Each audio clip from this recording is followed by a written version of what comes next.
नाज़रीन, election commission PTI जे 43 members के D notify करे छडियो आहे। बिल्कुल नाज़रीन, नवां खे ॿुधनि तो ज़रियनि चयो त क़ौमी असेंबली जे स्पीकर राजा परवेज़ अशरफ 43 मेंबर्स जूं इस्तीफ़ाऊं इलेक्शन कमीशन ॾांहुं मोकिले छॾियूं हुयूं। मेंबर्स खे डी नोटिफाई करण जो नोटिफिकेशन कुछ देर में जारी कयो वेंदो, ज़रियनि चयो आहे। अवां खे अहम ख़बर ॾिनी त इलेक्शन कमीशन पीटीआई जे 43 मेंबर्स खे डी नोटिफाई करे छॾियो आहे। इन हवाले सां वधीक तफ़सीलनि लाइ असां सां लाइन ते मौजूद आहे केटी न्यूज़ जो रिपोर्टर इब्राहिम कुंभर। जी इब्राहिम, तफ़सील ॾिजो।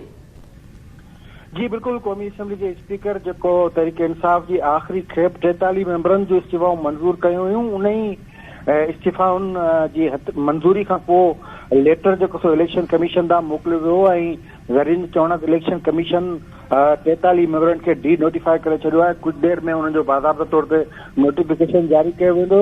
ज़रियनि जो इहो पिणु चवणु आहे 22 जनवरी ते क़ौमी असेंबली जे स्पीकर जेको सो इहे इस्तीफ़ाऊं मंज़ूर कयूं हुयूं ऐं उन खां पोइ उहो इस्तीफ़ाउनि जी मंज़ूरी वारो लेटर जेको सो इलेक्शन कमीशन खे जारी कयो वियो। इलेक्शन कमीशन खे जीअं त तहरीक इंसाफ जे मेंबरनि दरख़्वास्त ॾिनी हुई त उन्हनि खे डी नोटिफाई न कयो वञे, पर दरख़्वास्तूं जेके आहिनि उहे 22 जनवरी ते मंज़ूर थियल आहिनि। 22 जनवरी खां इहे समरी जेका त इलेक्शन कमीशन खे मोकिली वई। इलेक्शन कमीशन जे ज़रिए जो चवणु आहे त समरी जेको सो अचण खां पोइ, यानी स्पीकर जो लेटर अचण खां पोइ उन्हनि खे डी नोटिफाई कयो वेंदो ऐं उन्हनि मेंबरनि खे डी नोटिफाई कयो वियो आहे, जंहिंजो बाज़ाब्ता तौर ते नोटिफिकेशन कुछ देर में इलेक्शन कमीशन जारी कंदी। जी, वॾी महिरबानी अपडेट करण लाइ इब्राहिम कुंभर।